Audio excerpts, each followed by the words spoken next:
Este não é o podcast que merecemos, é o podcast que precisamos. Seu apresentador não é um herói, ele é o guardião da Dona Arte, um pesquisador silencioso. Ele é o historiador em quadrinhos. And here we go.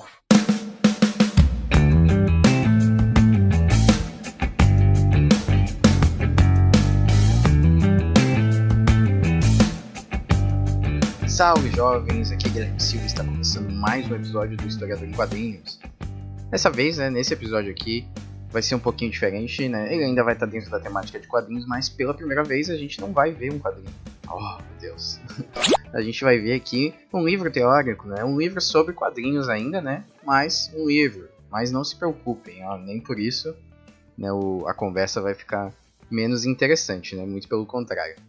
O livro que a gente vai pegar hoje aqui é um livro essencial, na minha opinião, para quem quer começar a estudar quadrinhos, inclusive. Não precisa ser expert já para pegar esse livro. Que é A Leitura dos Quadrinhos, do Paulo Ramos, O ano de lançamento desse livro aqui é 2009, ele saiu pela editora Contexto. Até onde eu pesquisei aqui, não tem nenhuma edição mais atual do que essa aqui. Se tiver, você que estiver ouvindo aí, deixa nos comentários, e bota o link aí pra gente, que daí eu faço uma ressalva no próximo episódio.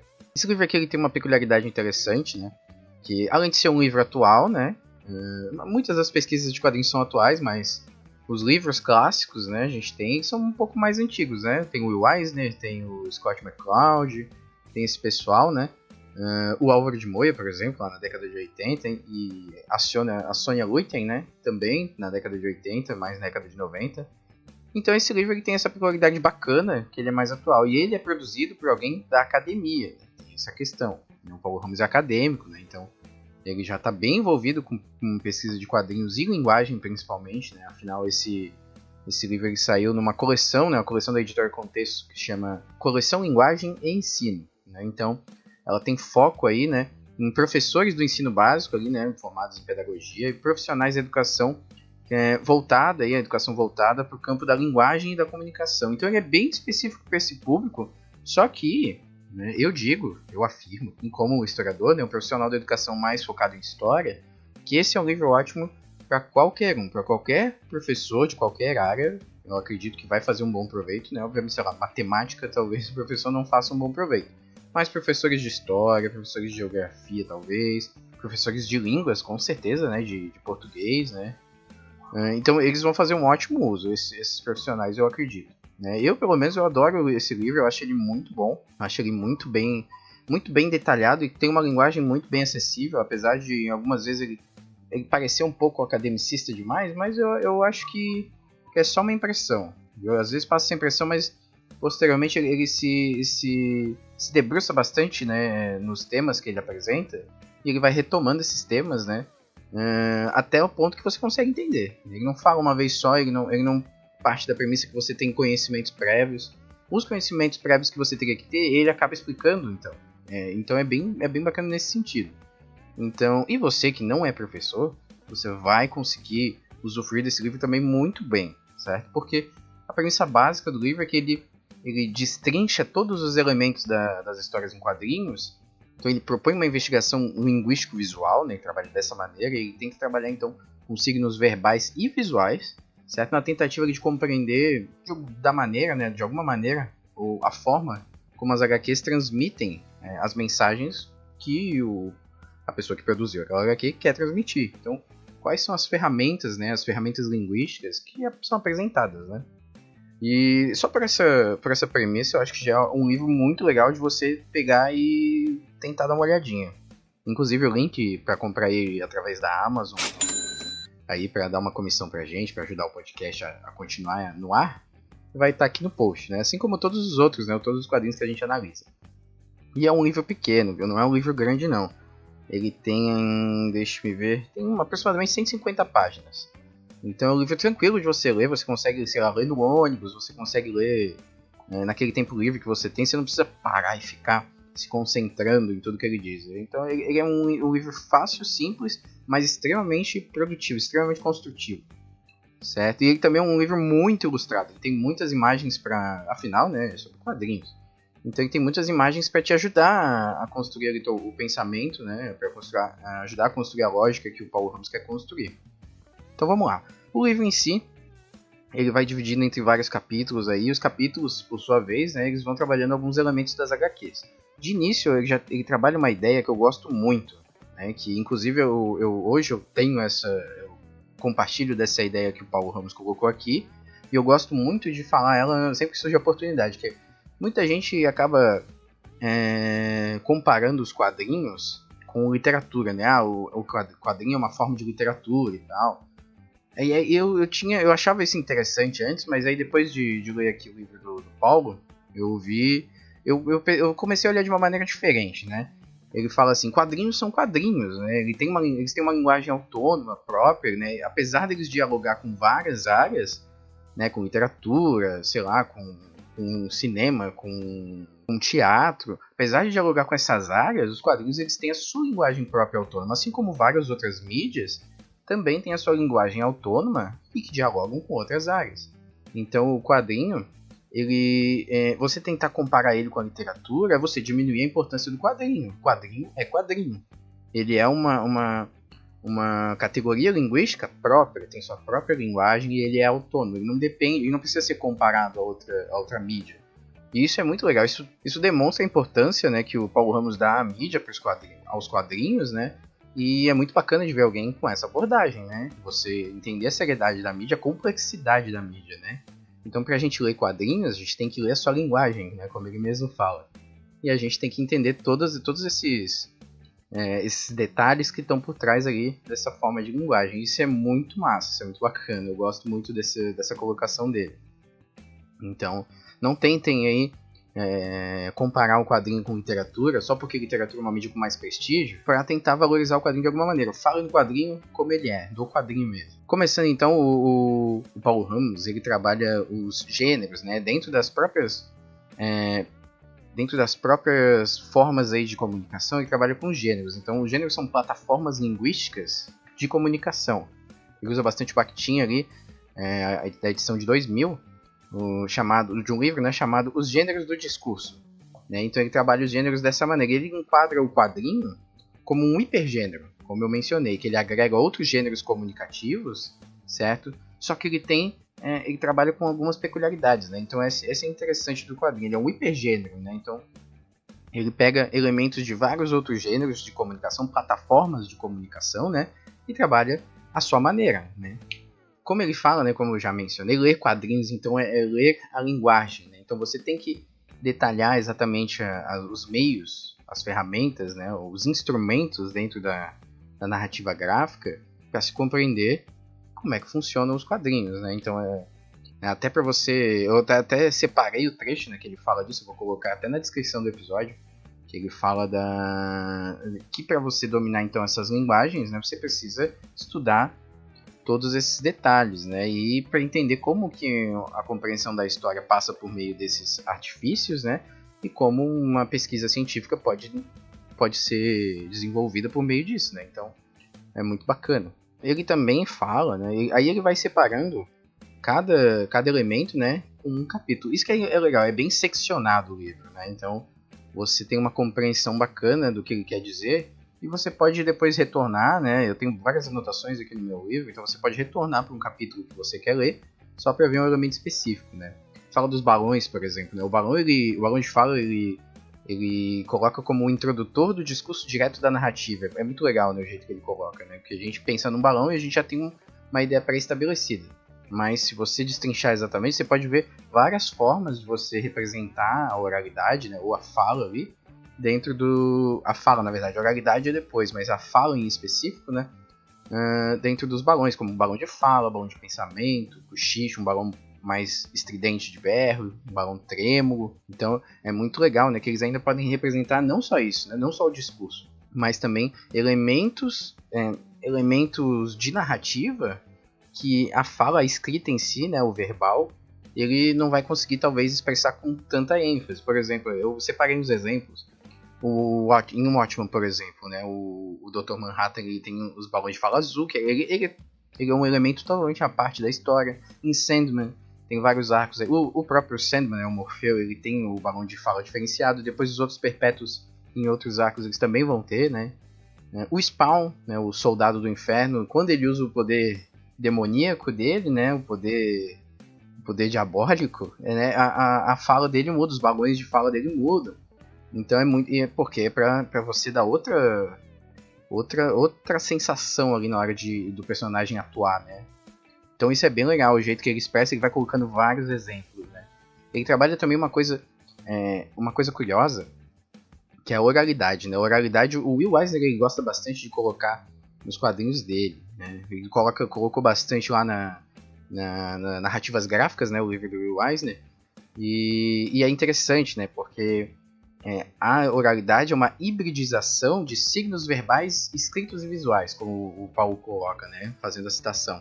Então são elementos que evocam essas expressões orais por meio da ferramenta gráfica, né? As onomatopeias, por exemplo, né, elas são muito utilizadas para evocar essas situações, né?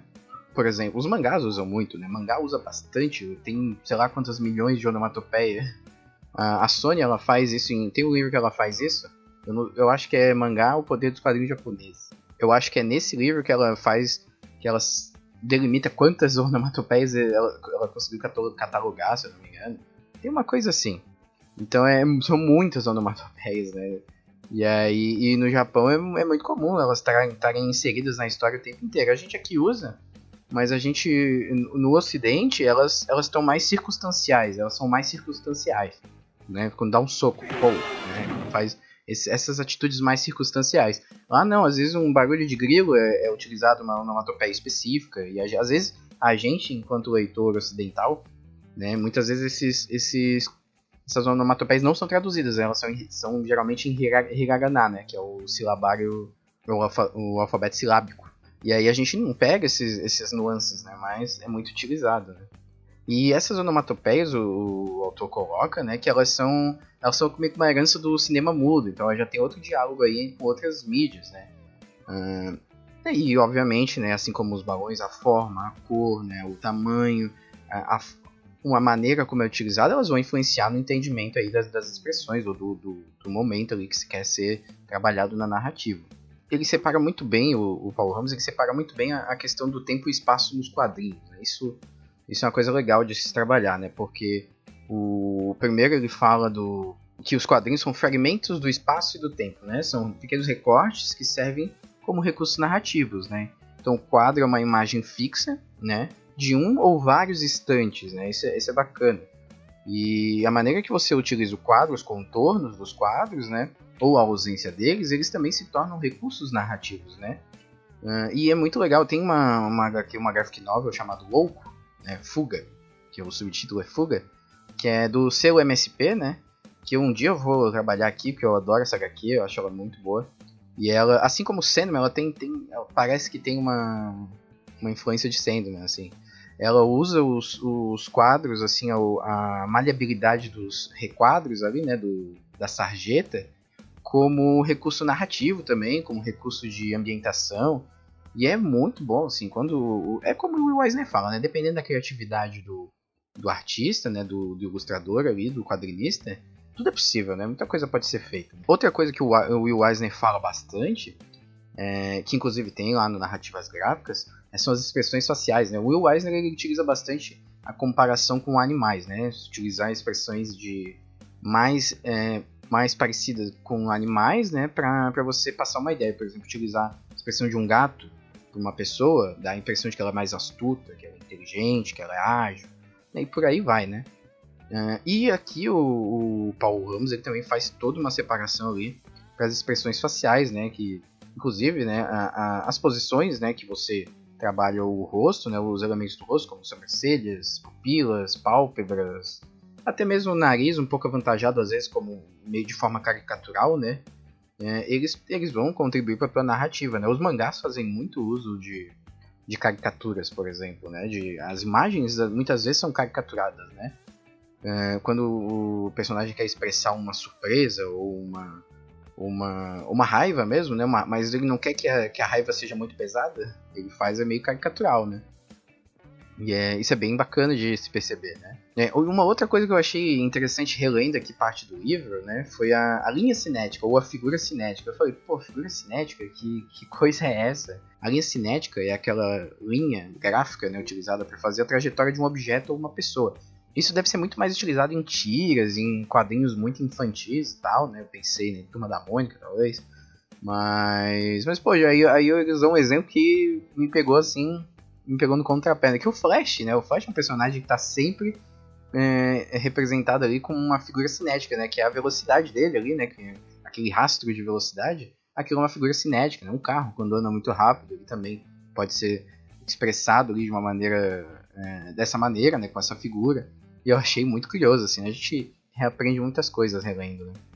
E aí, por fim, ele vai falar do tempo, né? Então, isso tudo configura como espaço, né? Essas questões, elas são representadas no espaço, né? Mas o tempo nos quadrinhos, ele também é espacial, né? De certa maneira.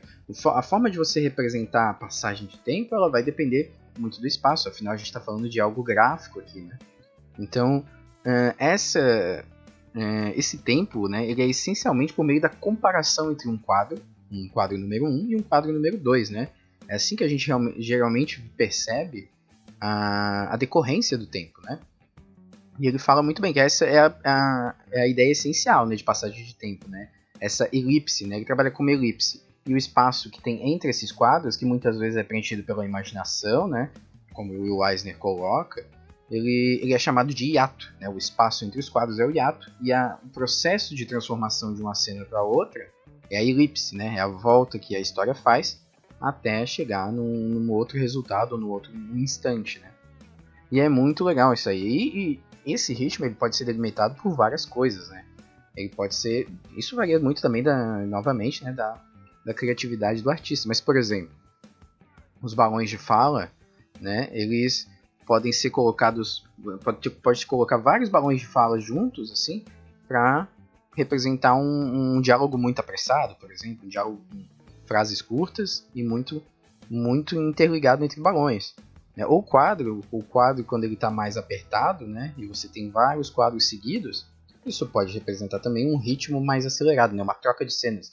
Comparando com o cinema, seria uma cena com vários cortes. Né? O Ramos ele elencou alguns itens que exemplificam a mudança temporal. Né?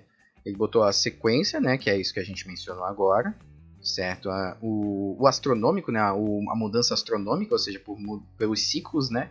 Meteorológica, por conta do tempo, né? O tempo da narração, isso é legal, né? Que é o andamento da história, que todos os quadrinhos têm isso, né? E principalmente o tempo da leitura. Isso é uma coisa que eu não tinha me atentado na primeira vez que eu li o livro. E agora eu vi, ou pelo menos eu relembrei, né? Que faz um tempo que eu tinha lido esse livro. E aí eu peguei de novo para gravar. Que é o ritmo que o leitor está absorvendo a leitura. Como a gente não tem como mediar isso aí, né, mensurar isso, se você é complicado, né, fazer esse planejamento. Mas, por exemplo, se tem eu sofri isso com algumas HQs aqui que tinham um ritmo muito rápido, muito empolgante, inclusive. E aí chegava em determinados momentos da HQ, tinha uns textos, nem eram quadros com muitas falas. Era um texto mesmo. E eu ficava lendo o texto e eu falei, caramba, pô, eu quero ler o resto da história, mas se eu não ler o texto, vai ser foda e tal. E aí acho que o leitor, o quadrinista ali, ele não pensou muito nisso, né, quando ele colocou os textos, né. Eu vou comentar sobre essa HQ também em outro momento e eu vou até assinalar esse ponto. Mas então a permanência que o leitor fica no quadro, que ele tem que ficar no quadro para ler todas as informações e tal, isso vai delimitar o tempo, né? Ou seja, o ritmo, ou a sensação de ritmo que o leitor vai ter. E é uma percepção boa de você, uma análise boa, né? Um ponto bom a se analisar, né? Na hora de você pegar uma história em quadrinhos, né? Ou seja, né? Então, quando essas cenas têm essa intenção de ser rápida, mas os textos prolongam a permanência do leitor na sarjeta, isso vai causar uma confusão ali na hora da mensagem, né? E isso é uma coisa muito legal, assim, eu achei uma observação muito boa, né? E bom, isso tudo que eu falei aqui é mais uma passagem assim nos pontos principais que eu gostei do livro, né? Algumas informações que eu acho que que podem agradar vocês que estão ouvindo, né? Mas não, como não é um quadrinho, né? Não tem problema ter spoiler. O livro é mais tranquilo, então eu recomendo todos que leiam esse livro. O livro é curtinho, né?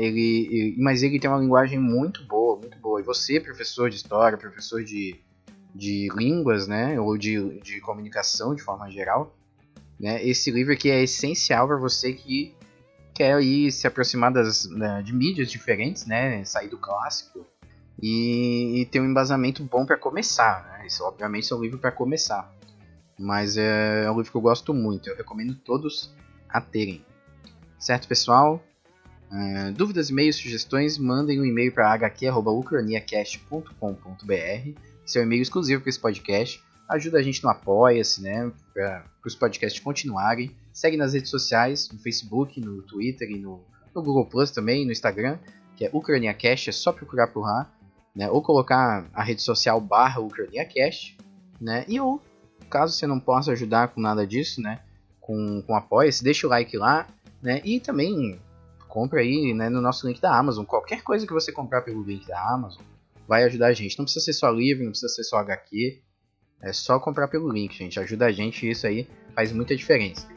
É isso aí, pessoal. Hoje fica por aqui. Esse foi mais um Historiador em Quadrinhos.